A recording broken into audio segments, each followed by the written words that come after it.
DKI Jakarta sebagai pusat ekonomi nasional memiliki potensi besar dalam pengembangan ekonomi digital dan ekonomi kreatif. Didukung oleh infrastruktur, talenta muda, serta akses pasar yang luas, Jakarta seharusnya menjadi epicentrum inovasi dan startup Indonesia. Namun, di balik potensi tersebut, masih terdapat tantangan nyata yang perlu segera diatasi.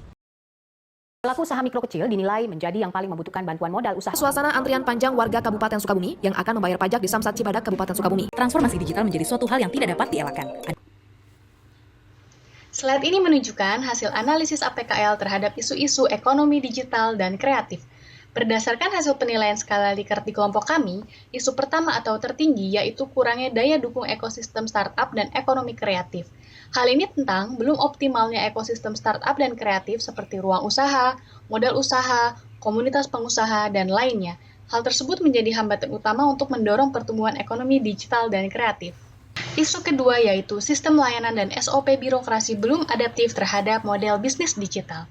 Isu ini memiliki tingkat urgensi lebih rendah, namun perlu tetap diperhatikan agar kebijakan dan layanan publik mampu mengikuti dinamika ekonomi digital. Isu ketiga yaitu belum berkembangnya inovasi dan kolaborasi ekosistem digital. Hal ini tentang kurangnya sinergi antara pemangku kepentingan baik pemerintah, pelaku usaha, akademisi, maupun komunitas. Dalam tahapan analisis ini, kami menggunakan metode Fishbone di mana kami membuat menjadi 6 akar masalah. 6 akar masalah tersebut adalah materials, methods, machines, measurement, mother nature, dan juga man. Yang pertama, materials, yaitu regulasi belum sepenuhnya adaptif terhadap model bisnis digital baru. Yang selanjutnya, methods, kolaborasi dengan komunitas seperti Asosiasi Startup Indonesia dan juga Kementerian Pariwisata dan Ekonomi Kreatif belum optimal. Dan selanjutnya, yang ketiga, machines, yaitu minim pemanfaatan big data untuk pemetaan potensi ekonomi kreatif dan digital. Lalu yang keempat adalah measurement, yaitu kurangnya monitoring berbasis data real-time terhadap pertumbuhan ekosistem. Dan yang kelima, mother nature, yaitu ketersediaan ruang yang terbatas untuk melakukan kegiatan ekonomi kreatif dan digital. Dan terakhir adalah man, yaitu kurangnya pemahaman tentang model bisnis startup seperti lean startup, venture capital, product market fit. Setelah dilakukan analisis penyebab dari masalah menggunakan metode Fishbone tadi, tahapan selanjutnya adalah melakukan penapisan penyebab masalah menggunakan metode USG untuk menentukan prioritas utama. Metode USG menilai setiap isu berdasarkan 3 aspek, yaitu urgency atau tingkat kebutuhan untuk segera ditangani, seriousness atau tingkat dampak yang ditimbulkan, serta growth atau potensi masalah untuk berkembang semakin besar apabila tidak segera diatasi. Hasil analisis menunjukkan bahwa isu kolaborasi yang belum optimal memperoleh skor tertinggi, yaitu 15 dengan nilai maksimal pada ketiga aspek tersebut. Hal ini menunjukkan bahwa tanpa sinergi yang kuat antara pemerintah daerah, komunitas, kementerian, dan pelaku industri, berbagai program akan berjalan parsial, tumpang tindih, dan kurang berdampak. Dibandingkan isu lain seperti regulasi, kapasitas SDM, maupun pemanfaatan data, kolaborasi menjadi faktor pengungkit utama yang mempengaruhi seluruh aspek ekosistem. Oleh karena itu, penguatan kolaborasi menjadi prioritas strategis dalam mendukung pertumbuhan startup dan ekonomi kreatif secara berkelanjutan.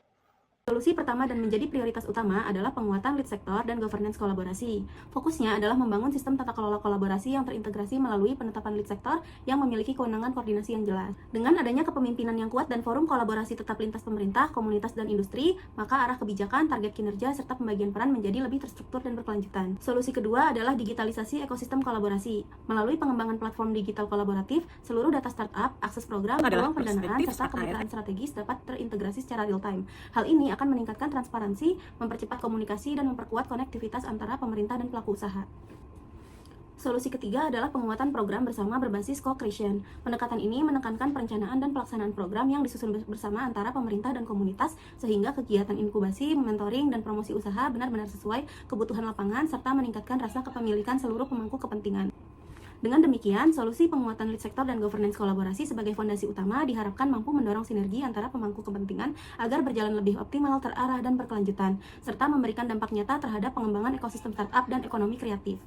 Digital literasi adalah kemampuan memanfaatkan teknologi informasi dan komunikasi secara cerdas dan bertanggung jawab, tidak hanya sekedar bisa menggunakan perangkat digital, tetapi juga mampu menemukan, mengevaluasi, membuat, dan menyampaikan informasi secara tepat.